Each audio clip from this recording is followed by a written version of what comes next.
Okay, so hello everyone, good afternoon. I'm Viviana from Foresight, and today we're so honored to have Meow from the Jupiter. He's the founder. Welcome. Hello，大家好，我是喵。大家好，大家好，欢迎喵。对，其实喵，可以读喵。One, two, three，喵。Thank you. Thank you, thank you. So today is the second day of the Foresight 2024 Hong Kong Summit, and we are so happy to have Meow can join us today to discuss some about the hot topic on Solana, and especially given that we're during the U.S. election 2024, I think everyone here are so interested to know more information that Meow can share with us today. Welcome again. Hello. Yeah, so let's start with the first question. Okay, you recently highlight some key factors and areas focused on Twitter. And can you share some information about how you just develop and expand Jupiter's next step during the 2024? Oh, Jupiter? Yes. 2024? Yes. On Solana chain. I think the most important thing is to understand is that the number of tokens, right? New tokens went from 100 tokens a day to 20,000 tokens a day. It's crazy, right? Think about it. It's that means 20,000 tokens every single day are competing for attention, liquidity, market making, everything, right? On every single day, by the way, right? That's obviously insane. I think that's actually probably the number one problem that I think, not problem, opportunity, I think, that has come up. I think it's actually very interesting, so not just for us, but also for every other project. I mean, think about it. If you launch a new project today, right? It can be a DeFi project, it can be any platform project, or even L1, right? You are actually launching into an extremely competitive environment, So I think that's actually probably the thing that we are thinking about the most. How in this day and age of 20,000 tokens a day, right? Maybe 10 L1s every month. How do you how does a project kind of maintain the product, to take advantage of that, but also the attention of the community and also the media and stuff. So that's actually probably top of mind for us. Thank you. And with the on-chain data, actually, meme coin is also a very hot topic for this year. And how does Jupiter view this trend? What's your expectations and the plans for capitalizing meme coin? First of all, I love meme coins. I really, really love meme coins because I think I said this in many interviews before, but I think meme coins are, a lot of people hate meme coins, right? Because they think they're empty and not substantial and everything. But I think in many ways, right, I think meme coins are the purest form of money, because meme coins, there's no platform, there's no government, there's nothing, right? It's purely sustained by the will and the desire of the people to actually hold the token. Yeah, so I think meme coins are amazing. At the same time, I think the meme coin industry is actually extremely rough. Because obviously we are all very, very familiar with the fact that there are 20,000 tokens a day, and there's a lot of sniping going on, a lot of insiders buying and insta dumping. For example, one of the big problems I think in the meme coin industry, right, is that there is almost an accepted trend that if you are willing to pump my token, I'm willing to let you dump on my community, right? So I think also there's actually also a lot of expectation that okay, if you, among developers at least, right, is that okay, it's okay to snipe, and not be transparent about the tokens as a whole. So I think, on one hand, it's a really love-hate thing for me, right? Because on one hand, I really love meme coins because I think that the ability to create, for anyone to create new money is amazing. But on the other hand, there's also a number of standards, about everything that I think is very, very not good. So I think for me at least, I think the main thing for me at least for meme coins is to how do we create an environment, right, where we really allow meme coins to flourish, but also kind of get rid of a lot of the bad practices, because I don't think that is sustainable. Yeah, so that's how I think about it. Yeah, can you list maybe some examples in the Jupiter DEX, some really kind of interesting meme coins you really love? Oh, I can't do that. Hey, guys. Every single fucking time, right? I quote a meme coin, I get in trouble. No, I'm not doing that. But I would say this. I would say that like some of the most like guys, it's actually really interesting, right? Think about it. Some of the meme coins that really do well, right, are those that actually went through a really big consolidation, where the community take over, right? And then it somehow like, there's this big period whereby the community took over it, and then the community gains trust in the coin, right? In fact, it's actually not uncommon, right, for some of the more prominent coins these days. I can't say names, right? But then there's some really great coins these days that really went through like several rounds of quote unquote insider dumping, until the community go, okay, there's 3 rounds of dumping. The insiders must be gone by now. Yeah, community is a really important point. Yeah, because you know why? Because you guys were in crypto, right? Right? What's the number thing in crypto? Right? Identity. There's no identity, right? So like one person can own 1,000 wallets, right?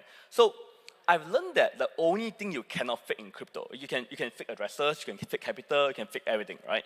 But one thing that you cannot fake is effort. Seriously, like effort is the most like non-fakeable thing in crypto, right? Like you can always tell if a developer or a user or a community is real. I think it's something actually really, really important. So I think that's actually what I think the secret to a good meme coin is, right? You really need a extremely big like distributed community to actually put in effort, to make something work. I think I see that like with every single meme coin I see. Yeah, good meme coin. Yeah. Yeah, good point. So as we move on to the... So one thing real quick is that I think it's very, very tempting, I think, to jump onto a meme coin when the charts are going up, right? But that's also kind of like the most like fragile period, So I feel like, but I would say this, I would say that I think meme coins, the good meme coins communities are very inspiring to me. As you know, we do a lot of community work, right? Yeah. I think every token project does a lot of community work. I'll say this thing, guys. Most good, the average good meme coin community understands community way, way, way better than 90% of the top 100 coins by far, right? So for me as a project, right, I think one of the things I try to do a lot of is that I try to interact with them a lot, try to understand like what the game is and how they interact. I learn a lot from there, I learn much more from meme coin communities than VCs. Yeah, I'll say this. Yeah. Cool. So as we move on to the second half year of 2024, can you share more details like the J4J plan and how it benefits both for Jupiter and its community? I mean, J4J is like our signature like community approach, right? So we created this thing. So at Jupiter, we have many like, acronyms like PPP, GUM, J4J, right? And J4J refers to Jup for Jup. Right. In essence, I think it's the so we have a series of activities, right? So to actually encourage people to participate in Jupiter. For example, we have the work groups, right? So work groups are a very new and innovative mechanism that we developed for Jupiter DAO. So basically, for example, right, if you're a group of community members and you really want to do more for Jupiter, you could create what we call a work group, right? And work group, you go through a certain process at the grant, the trial, and work group, whereby you go to a DAO and say, okay, I want to work for the DAO, for like 3 or 4 years or 1 year, right? And here's my request, and here's what I'll do. And the DAO will actually, and we set aside quite a large amount of capital, both in terms of USDC and also Jup, to actually allow them to do it. I think it has been working great so far. I think everyone who's involved in the Jup community would actually know that. I think actually one reason why I think Jupiter has like. By the way, guys, I think Jupiter is probably the most active DAO by far, right? And also a really active community as well. I think a big part of the reason is because of the work groups, right? Who actually do a lot of work in activating community, talking to them and everything. Yeah, so that's one example of J4J, right? Another example of J4J is ASR. So we also innovated a mechanism called active staking reward, right? So instead of giving staking rewards, we actually do active staking. That means that you as a community member has to actually actively vote, to actually take part in it. So obviously that cuts down our staking a lot, but I think it really helps to, well, it's J4J, right? Basically, now getting Jup in the hands of the Jupiter community members who do the most. Yeah, that's J4J. So I think, so we do a lot in terms of like a J4J idea. Okay, so actually today there are so many founders for the project. They come into the to become the audience, and they want to ask you some questions. Being a founder in the crypto industry actually comes with unique challenges and also the opportunities. Can you share some experience being like how you navigate these challenges into opportunities? Guys, I'm telling you, man. I think being a crypto founder in this day and age is really hard, because I think in many cases, I think it's like you're doing three things, right? You have to have a really good product, and product can be anything. Product can be memes, can be vibes, can be product, can be platform, can be L1. Whatever it is, right, you need a product, right? So you need to be a really good product builder. And the second thing you need to do is that you also need to be a really good community builder as well, right? Because without a community, it's actually really hard to sustain anything. And last but not least, you also need to be really good at media. Because you actually also need a certain level of attention coming to your platform in order to get users, right? So I would say the hardest thing about being a founder in this day and age, a builder, right, is that you need all three. You need a really good product, you need a really good community, and you need really good media. And when you get all three, it becomes a virtuous cycle. That the product helps the community believe, the community drives the media, and the media drives the product. Or the other way around, whatever. But then, so I think the need to actually, for me at least, right, I think I was telling my team like 2 weeks ago that it's actually very stressful because I feel like there's this like never-ending need to be like all three things, to always be driving media, to always talking community, and to always be like building product. I think figuring out how to actually like navigate like these three demands is actually, I think, probably the hardest thing in crypto today. Yeah.